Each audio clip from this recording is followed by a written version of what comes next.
मत कल राति 8 बजे जनइला गाँव में गोटे आशा पदवी निजुक्ति ये बाहर विज्ञापन बाहर तो उचित समय से आवश्यक डॉक्यूमेंट दाखल करते एवं दाखल कर परवर्ती समय से जिते निजुक्ति सर्टिफिकेट भी वेरिफिकेशन कलापर से अन्य जन को 2 जन कर से अप्लाई कलापर से जन को अपॉइंटमेंट कर पर्सन हूँ सुमित्रा प्रधान जन गोटे कैंडिडेट अच्छा जेकि से विधवा तांकर स्वामी नहांती असहाय महिला बोली मु शुणा पाइली और पचारि तापर तांकर गोटे 3 वर्षर पुओ अच्छी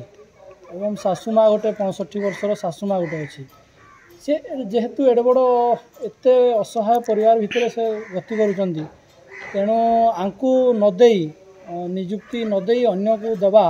यह एक अनियमितता होती सन्देह घेर रोचे कारण क्राइटेरिया अनुसार जदि आम जा ताहले प्रथमे विधवा महिला को दि जापर एंकर क्वालिफिकेशन बीएससी स्टूडेंट अरे फुल कंप्लीटेड तो मु माननीय मुख्यमंत्री एवं जिलापाल उपजिलापाल को अनुरोध करुच्ची यह दृढ़तार सहित इस अभियोग को ग्रहण करी आमर पीड़िता जे कि अच्छी सुमित्रा प्रधान असहाय महिला विधवा महिला तांकु उचित न्याय दि जाऊ एवं तांकु जदि निजुक्ति दि जाए आशा पदवी रे ताहले तांको परिवार हस खुशी जी पार एवं तांकर जो 2 वर्षर पुओ अच्छी से भल भाव पढ़ी पारे ये मो अनुरोध करुच्ची माननीय मुख्यमंत्री महोदय को। आशाकर्मी चयन में दुर्नीति होइथिबा अभियोग करी जड़े विधवा असहाय गरीब शिक्षित विज्ञान रे ग्रेजुएट करिथिबा महिला उपजिल्लापाल द्वारस्थ होइछंती। मिलिथिबा सूचना अनुसार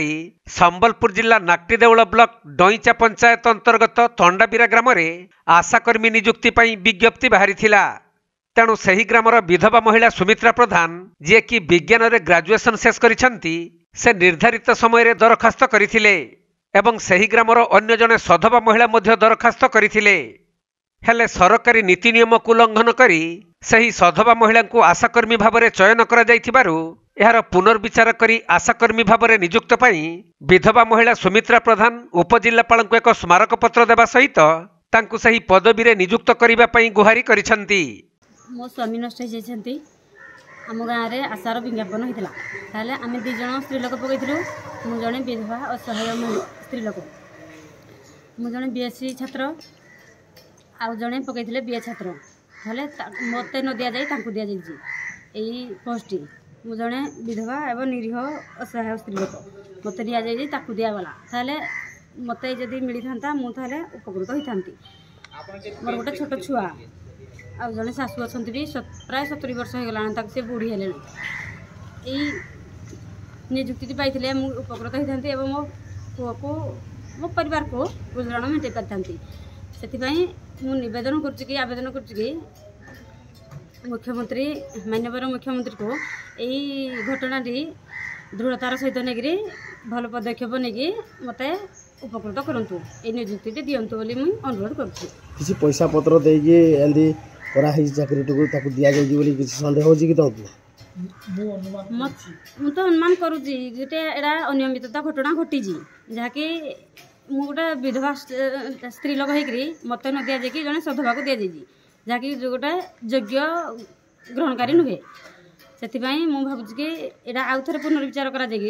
मत निजुक्ति दिगले मुझे उपकृत हेबी।